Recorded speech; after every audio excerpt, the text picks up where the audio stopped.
성경에서 그런 말들을 많이 하더라고요. 상대방을 만나면 주님의 얼굴을 배우는 듯 너무 반갑다고. 저는 그게 이해가 안 갔습니다.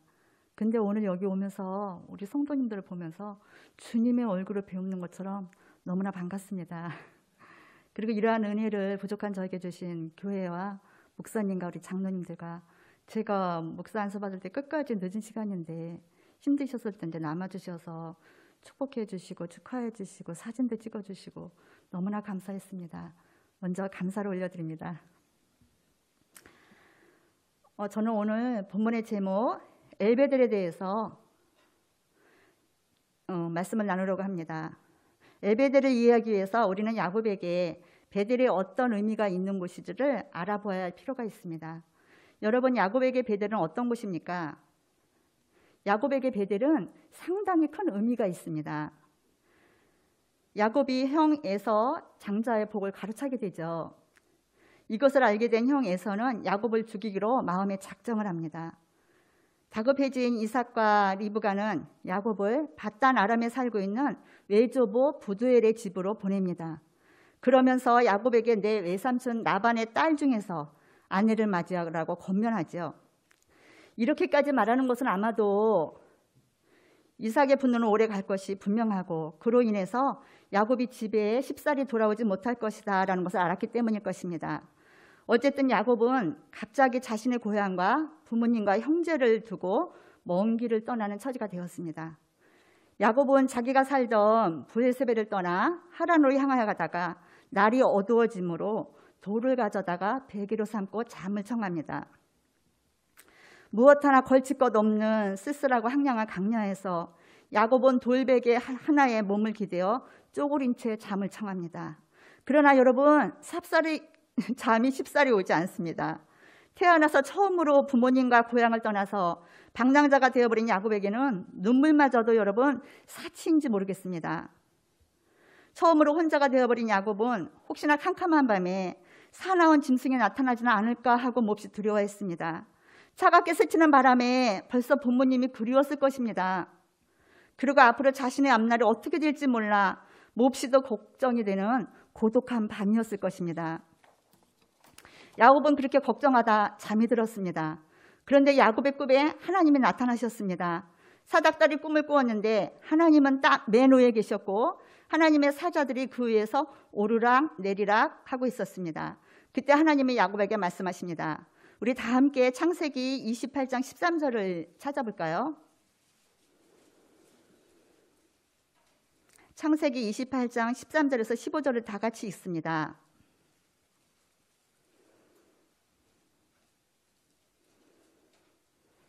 우리 다 함께 읽습니다. 시작. 또 본즉 여호와께서 그 위에 서서 이르시되 나는 여호와니 너의 조부 아브라함의 하나님이요 이삭의 하나님이라.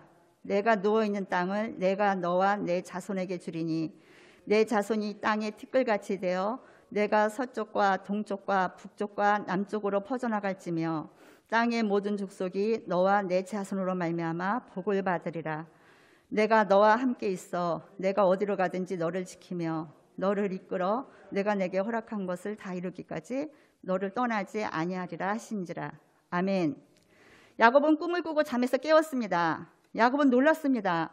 하나님이 지금 이곳에 자기와 함께 계시다는 것을 미처 몰랐기 때문입니다. 강야에 혼자인 줄 알았는데 그곳에 하나님이 함께 해주셨다니 야곱은 너무나 놀라웠습니다. 그래서 그 자리에서 야곱은 제단을 쌓습니다.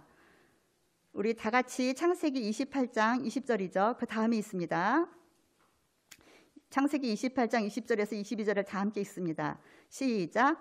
야곱이 서원하여 이르되 하나님이 나와 함께 계셔서 내가 가는 이 길에서 나를 지키시고 먹을 떡과 입을 주시어 내가 평안히 집으로 돌아가게 하시오면 여호와께서 나의 하나님이 되실 것이요 내가 기둥으로 세운 이 돌이 하나님의 집이 될 것이요 하나님께서 내게 주신 모든 것에서 10분의 1을 내가 반드시 하나님께 드리겠나이다 하였더라.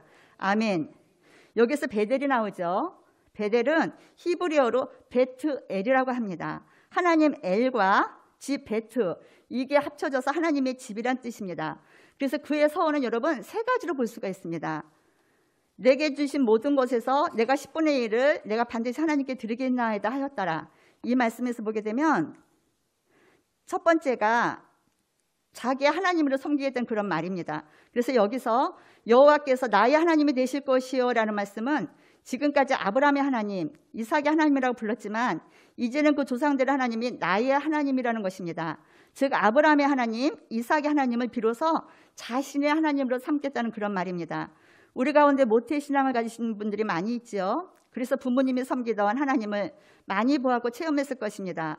그런데 이것을 위험이 도사리고 있습니다.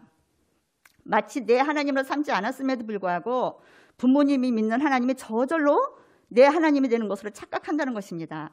부모님이 믿는 하나님은 부모님에게만 해당되는 것이고 내 하나님은 내가 믿고 하나님은 내가 믿고 섬김으로 내 하나님이 되어야 하는 것입니다.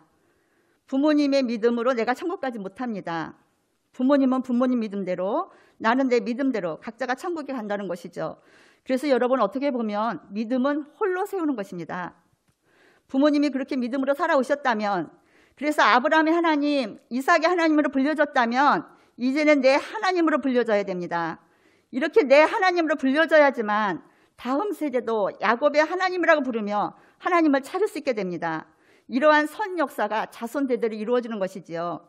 그러니 여러분들도 야곱처럼 내 하나님으로서의 관계와 사귐을 구체적으로 가지시기를 소망합니다. 둘째, 예배하는 삶을 살겠다는 서원을 합니다. 22절 상반절에서 내가 기둥으로 세운 이 돌이 하나님의 집이 될 것이요. 아멘. 하나님을 자기 하나님으로 삼은 야곱은 이제 그 하나님께 예배를 드리겠다는 서원을 합니다. 이제부터는 그의 삶에 예배가 제일 되는 삶을 살겠다는 의지입니다. 여러분, 야곱은 지금 굉장히 중요한 것을 서원하고 있습니다. 예배입니다. 하나님께서 예배하는 것은 신앙인의 본질입니다. 하나님이 하나님 되심을 인정하고 경배하는 행위가 예배입니다. 하나님은 성도들의 예배를 통해서 영광을 받으십니다. 따라서 우리는 예배에 목숨을 걸어야 합니다. 코로나로 인해서 온라인으로 예배를 드리고 비대면이라고 해서 우리가 절대 예배를 소홀히 하거나 경시해서는 안 될 것입니다. 환경이 그리할수록 더 영과 진리로 하나님께 예배드려야 합니다. 하나님은 환경과 상황이 어떠하든지 영과 진리로 예배하는 신자를 찾으십니다. 그러니 저와 여러분도 야곱처럼 하나님께 예배드리는 것을 최우선으로 삼으시기를 소망합니다. 셋째, 11조를 드리겠다는 서원입니다. 22절 하반절, 하나님께서 내게 주신 모든 것에서 10분의 1을 내가 반드시 하나님께 드리겠나이다 하였더라. 아멘. 야곱은 하나님께 11조를 드리겠다고 서원합니다. 야곱이 여기서 말하는 11조의 의미는 여러분 굉장히 강대합니다. 자신이 외롭고 힘든 방랑자 같은 삶에서 평안히 집으로 돌아간다는 것은 하나님의 도우심 아니면 결코 돌아갈 수 없는 일입니다. 야곱은 이를 너무나 잘 알고 있었습니다. 앞으로 자신의 험난한 삶에 하나님의 도우심이 절대적으로 필요하였습니다. 야곱은 하나님의 복을 받고 싶어서 에서의 장자를 가로채지 않았나 싶을 정도로 하나님이 주시는 복을 매우 사모하고 있습니다. 야곱은 하나님이 복을 주시면 자신의 삶에서 모든 것을 드려도 아깝지 않다는 믿음의 고백인 것입니다. 여러분, 11조라는 것은 하나님이 하나님 되심을, 즉 하나님이 내 인생의 주인이심을 인정하는 우리의 믿음의 고백입니다. 만약 하나님이 돈이 필요하시다면 아마도 10분의 9를 요구하지 않았을까 싶습니다. 오늘 아침에 대전에서 여기로 오는데요, 너무나 날씨가 좋았습니다. 그리고 얼마나 막 노래가 절로 나왔는지 너무 행복했습니다. 여호와 우리 주여, 주의 이름이 온 땅에 어찌 아름다운지요. 저에게 세상이 새롭게 보이기 시작했습니다. 그러면서 우리가 이렇게 11조 생활을 한다는 것이 저에게는 너무나 행복했습니다. 물론 여러분, 11조의 의미로서 성전을 가꾸고 목회자의 생활을 보장하며 가난한 이웃을 돌아보는 것으로 선하게 쓰여집니다만 가장 큰 의미는 우리의 삶에서 하나님의 하나님 되심을 인정하는 우리의 신앙의 고백이라고 정의해도 과언이 아닐 것입니다. 그러므로 기왕에 11조 드리실 때 아까워 드리는 것이 아니라 하나님을 사랑하는 마음을 담아 정성껏 드리시기를 소망합니다. 제가 비교적 베들에 대해서 많이 알아봤죠. 이렇게 열거했던 내용은 오늘 본문에서 하나님께서 야곱에게 베델로 올라가라고 말씀하시기 때문입니다. 이처럼 베델은 야곱이 어려움에 처했을 때 하나님이 나타나서 그에게 약속하여 주신 것이고, 그리고 야곱이 하나님께 서원한 곳입니다. 그러니 마땅히 야곱은 하나님이 이 말씀을 하시기 전에 벌써 베델로 올라가야 했습니다. 그러나 야곱은 하나님의 은혜로 형 에서와 잘 헤어지고 난 다음에도 하나님 있는 베델로 올라가지 않습니다. 보기에도 살기 좋은 세겜 땅에 머물고자 해서 그곳에 장막을 칩니다. 그런데 그곳에서 뜻밖에도 그의 딸 디나가 수치스러운 일을 당합니다. 세겜 땅 히위 족속 중 하몰의 아들 세겜이 디나를 강간하여 욕보인 것입니다.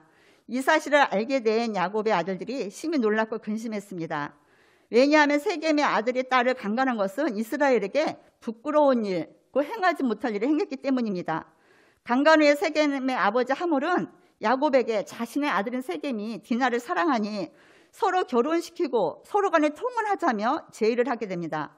그들의 말에 야곱의 아들들이 그들에게 복수하려는 마음을 감추고 한 가지 제안을 합니다. 즉 너희 중 남자가 다 할례를 받고 우리같이 되어야 한다는 조건이었습니다. 결국 그들은 모두 할례를 받습니다. 그들이 가장 아파할 때 야곱의 아들 중 시므온과 레위가 그들을 쳐서 모든 남자를 죽입니다. 야곱은 아들들이 행한 피비린내 나는 보복으로 인해 자신에게 닥칠 해가 걱정이 되어서 몹시 두려웠습니다. 어쩌면 처음에 에서를 피해 집을 도망 나왔을 때보다 더한 공포와 무서움이 몰려오지 않았을까요? 그도 그럴 것이 그 땅의 주민 가나안 족속과 브리스 족속의 수가 많은데 그들이 모여서 야곱을 치면 당할 수밖에 없었기 때문이었습니다. 여러분, 야곱과 온 가족이 죽음의 위기에 놓여 있었습니다. 그때 하나님이 다시 야곱에게 나타나셔서 말씀하십니다. 다 함께 본문 35장 1절을 읽습니다.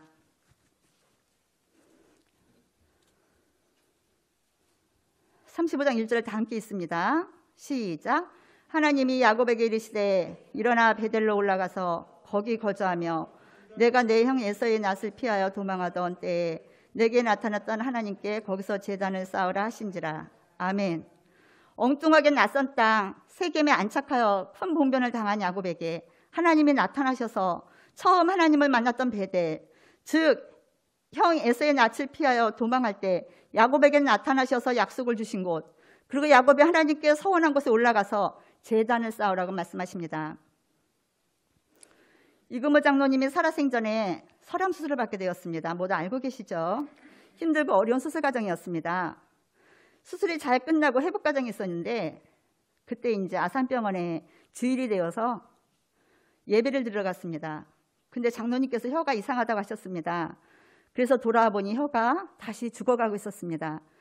의사가 말하기를 설암 수술은 중요한 수술이라, 예민한 수술이라, 그거를 한 번 수술하고 일주일만 지나면 잘 괜찮을 거라고 했습니다. 딱 일주일째 그때 다시 혀가 이상해진 것입니다. 기능이 없어진 거죠. 그래서 모든 의사들을 다 불러 모았습니다. 주일이라. 근데 그것도 5시간 안에 수술을 하지 않으면 못한다고 했습니다. 그러면서 저한테 사인을 받아갔습니다. 그러면서 생명의 위협이 있을 수 있다. 다시 이와 똑같은 수술을 한다면 어느 누구도 살아남을 수가 없다라고 말씀했습니다. 저는 야곱처럼 두려웠습니다. 그런데 그 순간에 하나님께서 제법 저를 살짝 들리셨고 저는 거기서 하나님께 서원을 했습니다. 하나님, 내 남편을 살려주시면 제 몸과 마음을 하나님께 드리겠나이다. 그런데 어떻게 보니 내가 서원했다기보다 하나님은 내 입에서 그 서원을 받아내셨습니다. 저는 부족했지만 하나님께 약속한 것을 지키고자 열심히 달리던 중 하나님은 저의 길을 다른 데로 방향을 치셨습니다. 그래서 신학교에 가게 되었습니다. 장신대에서 하나님께 드리는 채플이 얼마나 은혜롭고 힘이 되었는지, 사랑하는 본문중앙교회에서 그렇게 밤이 맞도록 기도하며 예배하며 찬양하던 그 기분이, 그 감격이 그 채플 시간에 있었습니다. 장신대에서 졸업을 반학기를 앞두고 있는 여름방학 때 이금호 장로님이 갑자기 폐암으로 2달 투병하시고 천국 가셨습니다. 그런데 졸업식 때 저는 놀라지 않을 수 없었습니다. 하나님께서 이금호 장로님이 천국 가시는 그 기간이 채플 시간을 비껴갔다는 것이었습니다. 제가 예배 개근상을 받게 된 것입니다. 아니, 하나님이 내가 그렇게 예배를 사모하는 줄을, 그렇게 예배를 사랑하는 줄 아셨으면 왜 내 남편을 데려가셨지? 저는 더 화가 났습니다. 피 묻은 개근상을 받고 나서 저는 하나님께 마구 떼를 쓰기 시작했습니다. 학교를 졸업하고 서울에 살고 있으니 대전으로 이사를 가야 하는 이도저도 아닌 상황에서 저는 하나님께 저희 추한 민낯을 보이기 시작했습니다. 서울에서 사역을 하더니 조금하고 그만둬야 하는 상황에서 저는 어떻게 해야 할지를 몰라 방황했습니다. 그동안 제 안에 감추어졌던 쓴뿌리들이 얼마나 많이 올라왔는지요. 살바지에 짠물로 뒤덮인 진펄과 개펄 같은 내 안에 독한 것들이 내 안에서 하나님을 쏘아댔습니다. 저의 민낯은 참으로 초라하고 냄새나기 그지없는 시궁창 그 자체였습니다. 과연 이 모습으로 나는 목사가 될 수 있는가? 죄책감이 나를 뒤덮었습니다. 한란 날에 나를 부르시고 나를 도와주신 하나님을 잊어버렸습니다. 한란 날에 내가 하나님께 내 몸과 마음을 드리겠다고 약속한 서원을 저는 잊어가고 있었습니다. 목사 안수를 앞두고 저는 많이 아팠습니다. 지금 나의 마음과 모습은 하나님 앞에 도저히 목사로서 합당치 않았기 때문입니다. 너무나 마음이 아팠습니다. 힘들었습니다. 그런데 그 아픔은 평상시의 아픔과는 다른 그 무엇이었습니다. 그래서 저는 두려움 가운데 하나님께 귀를 기울이기 시작했습니다. 하나님, 혹시 나에게 하시고자 하는 말씀이 있으십니까? 라고 물었습니다. 여전히 마음은 불편한데요. 왜냐하면 이금호 장로님이 천국 가시고 저는 하나님의 음성을 한 번도 듣지 못했기 때문입니다. 너무나 낯선 하나님이셨습니다. 그래서 혹시나 하면서 제 무거운 마음을 그분께 올려드렸습니다. 내 마음은 이렇게 아프고 두렵고 떨리는데 나 혼자서 어떻게 이 목사하기를 가야 하지? 막막했습니다. 하나님, 저에게 도대체 무엇을 말씀하시려 하시나이까? 나는 또 물었습니다. 그때 하나님은 저에게 말씀하셨습니다. 나를 만났던 베델로 다시 올라가라. 그런데 여러분, 그 말씀과 동시에 너무나 놀라운 것이 저에게 주어졌습니다. 하나님은 나를 바꾸셨습니다. 제 마음을 만지셨습니다. 제 마음을 바꾸셨습니다. 새 마음을 주셨습니다. 무엇이라고 표현할 수 없는 이전과는 전혀 다른 마음, 자잘하며 두려워하며 원망하던 아프고 쓰라린 마음은 온데간데 없어지고 새 마음이 저에게 주어졌습니다. 더 이상 마음이 쓰라리지 않았습니다. 더 이상 두려움과 무거움에 짓눌리지 않았습니다. 저희는 삶의 부활을 경험했습니다. 무겁게 짓누른 아픔과 고통을 씻겨주셨고 새로운 마음으로 베델로 올라가서 사명을 감당하고자 하는 삶의 부활을 부족한 저에게 허락해 주셨습니다.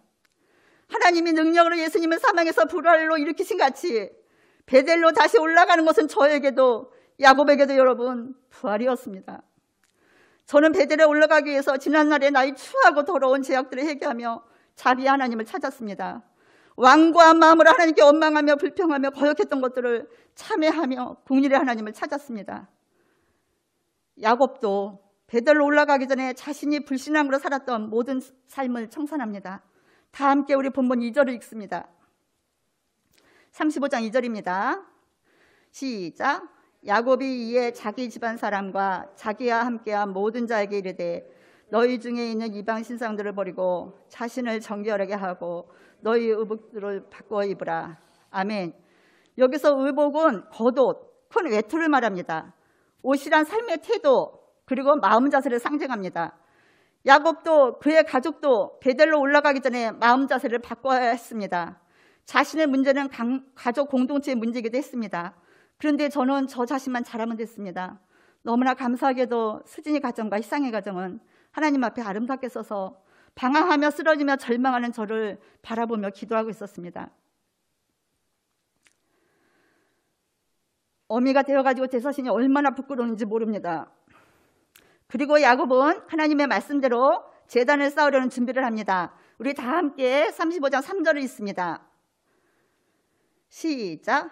우리가 일어나 베델로 올라가자. 내 한란 날에 내게 응답하시며 내가 가는 길에서 나와 함께 하신 하나님께 내가 거기서 제단을 쌓으려 하노라 하매. 아멘. 야곱은 에서를 피해 도망하던 때에 베델에서 제단을 쌓았던 감격과 기쁨이 새로 되살아나기 시작했습니다. 다시 그곳에서 제단을 쌓을 생각에 가슴이 마구마구 뛰었습니다. 마음이 풍선처럼 부풀어 올랐습니다. 여러분, 소망이 용솟음쳤습니다. 하나님은 야곱에게도 새 마음을 주셨음이 분명합니다. 새 마음을 주신 하나님 앞에서 야곱은 지난날의 모든 죄악을 땅속에 깊이 묻습니다. 다 함께 4절입니다. 시작. 그들이 자기 손에 있는 모든 신상들과 자기에게 있는 귀고리들을 야곱에게 주는지라.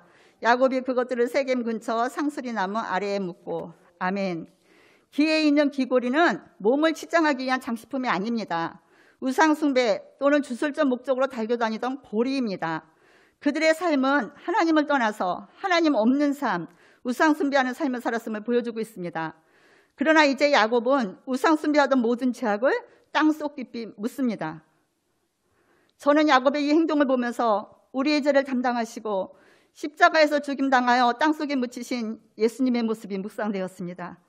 내 추하고 더러운 죄를, 그리고 야곱이 우상숭배하던 모든 불신앙을 대신 지시고 어둡고 차가운 땅속에 묻히신 예수님이 내 앞에, 그리고 야곱 앞에 있었습니다. 예수님께서 내가 지은 죄를, 야곱이 지은 죄를 담당하시고 무덤에 묻히신 것입니다. 모든 죄악을 땅속에 묻은 야곱의 마음은 얼마나 쇠털처럼 여러분 가벼웠을까요? 자신과 가족의 모든 죄를 청산한 야곱의 몸과 마음은 새가 되어 날듯이 베델로 올라가지 않았을까요? 야곱과 일행은 베델로 올라가기 위하여 발걸음을 재촉합니다. 그런데 한편 하나님은 일을 하기 시작하십니다.